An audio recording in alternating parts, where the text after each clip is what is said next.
If I tell you to name brands that manufacture jeans, more than 90% of you are probably going to name Levi's. The Levi's brand was up 5% on her new album, Levi's Jeans, and Levi's, Dockers, Beyond Yoga. For over a century, Levi's have woven themselves into the fabric of American life. The Levi's brand has been the strongest, I think, in decades or ever. And that's because jeans are synonymous with the brand Levi's. In fact, it was Levi Strauss, the founder of the company, who invented the modern day jeans all the way back in 1873. So if you're looking for an iconic brand, Levi's is probably it.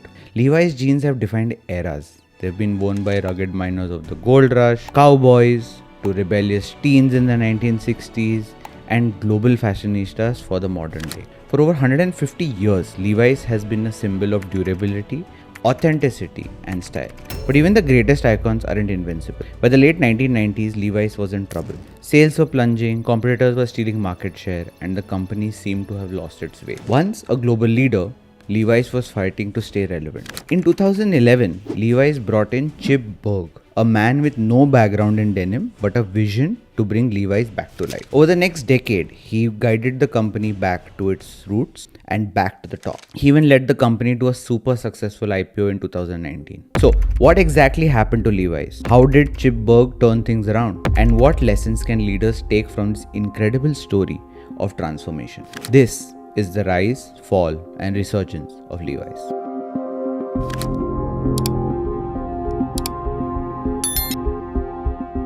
The year is 1873. For the past 20 years, the Levi Strauss company, founded by a German Jewish immigrant, has been supplying the general stores of the West, where cowboys and miners got their supplies. Levi Strauss was a wholesaler and sold everything from shovels, picks, lanterns, pots and pans, shoes, long johns, shirts, and dungarees.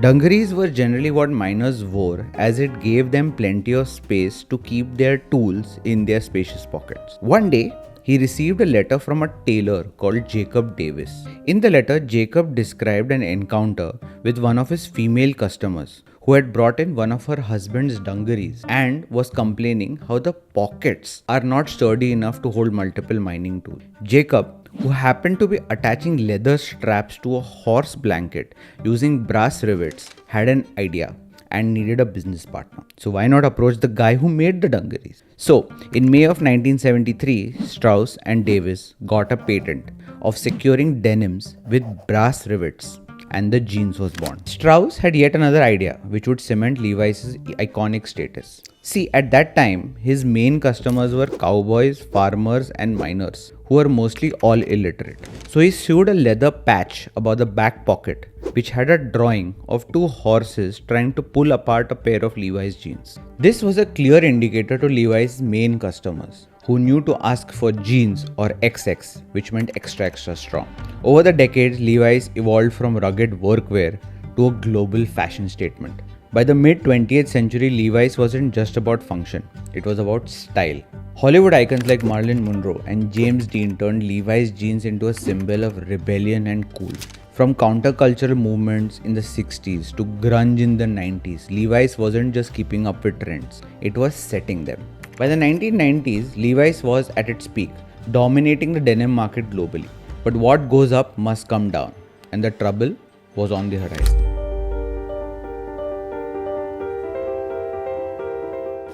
The late 1990s marked a turning point for Levi's. Fast fashion brands like Gap, Abercrombie Fitch, and Zara were rapidly gaining ground.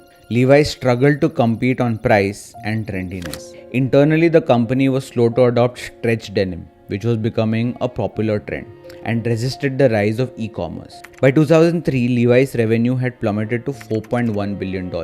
The company was struggling to stay relevant to younger consumers. Its iconic status couldn't shield it from changing market dynamics. Levi's was no longer the first choice for denim. It was becoming a relic of the past. It had also taken on a lot of debt in the process of buying out a lot of Strauss family members in an effort to consolidate ownership. With declining sales, outdated strategies, and a shrinking market share, Levi's desperately needed some new direction and new leadership.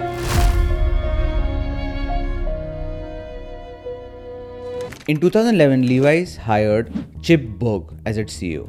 Bergh came from Procter & Gamble, where he had successfully revitalized global brands like Gillette. Although he had no experience in fashion, Bergh had a reputation for understanding consumers and building brands. Post the pandemic, there have been many high-profile leadership changes at a lot of prominent companies. And the way Chip Bergh went about his mission is a masterclass for all leaders. One of Bergh's first steps was to ask the hard question. He sent the company's top 60 executives 4 primary questions among others.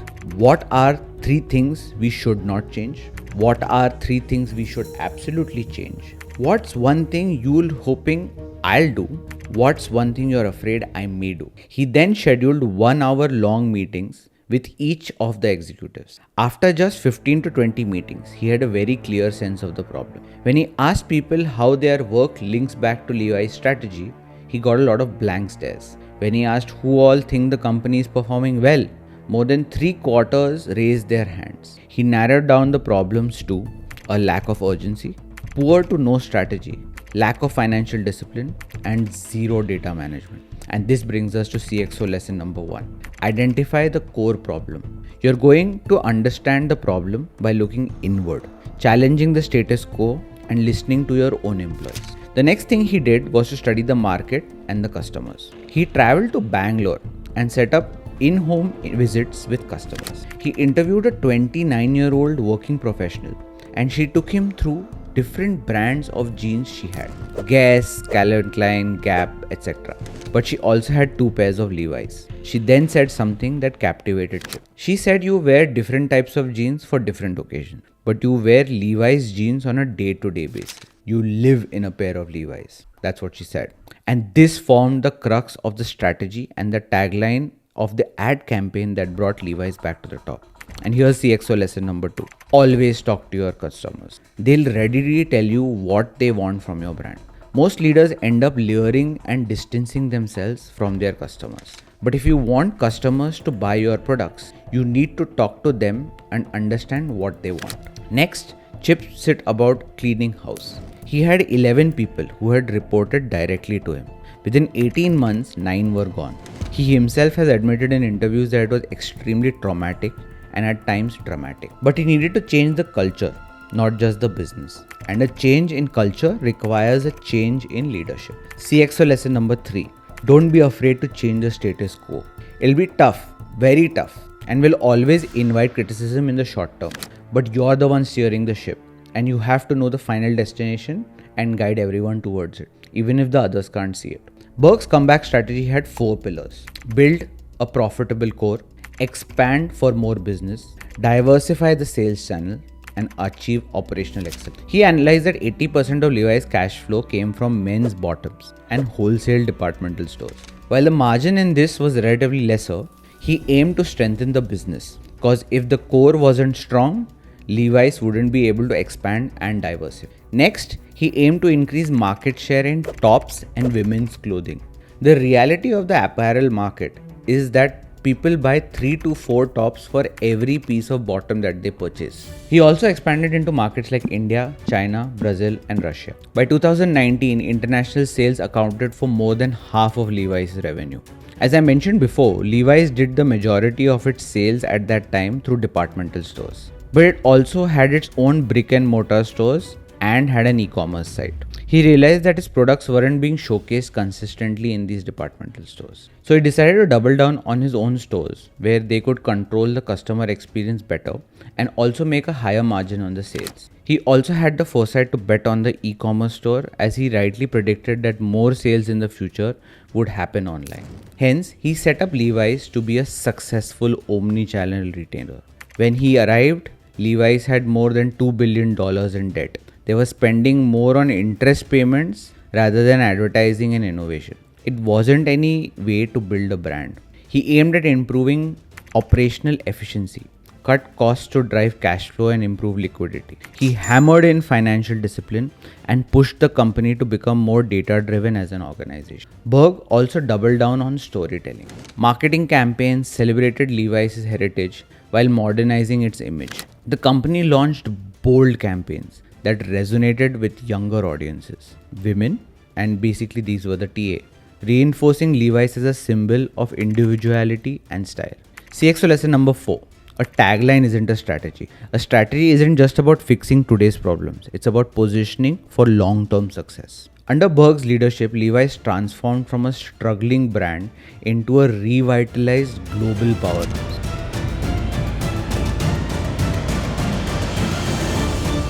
In 2023, Chip Bergh announced his retirement as CEO, marking the end of an era. Under his leadership, Levi's returned to the public markets with successful IPO in 2019, and annual revenues climbed to over $6 billion. He set an ambitious goal to reach $10 billion in revenue by 2027, though recent global economic pressures have prompted a reassessment of this timeline. Michelle Gass, formerly of Kohl's and Starbucks, succeeded Bergh as CEO, bringing a wealth of retail experience to the company. In 2023, Levi's reported revenues of $6.2 billion. However, net income declined to $250 million from $569 million the previous year. Global economic pressures have impacted consumer spending, particularly in the Western market. The company must also navigate the complexities of balancing wholesale partnerships with its direct-to-consumer expansion. Furthermore, increasing operating margins from the current 10% to the targeted 15% will require operational efficiencies and cost-effective management. Gass plans to expand Levi's direct-to-consumer retail presence by opening 500 to 600 new stores, particularly in Asia, Latin America, and Europe. Additionally, she aims to diversify the product line to appeal more to women, who currently represent about only a third of sales, by introducing more skirts, dresses, and non-denim products. Levi's continues to leverage its rich heritage while adapting to contemporary market demands. With Gass at the helm, the company is poised to build upon Bergh's legacy, striving for innovation and growth in a competitive landscape.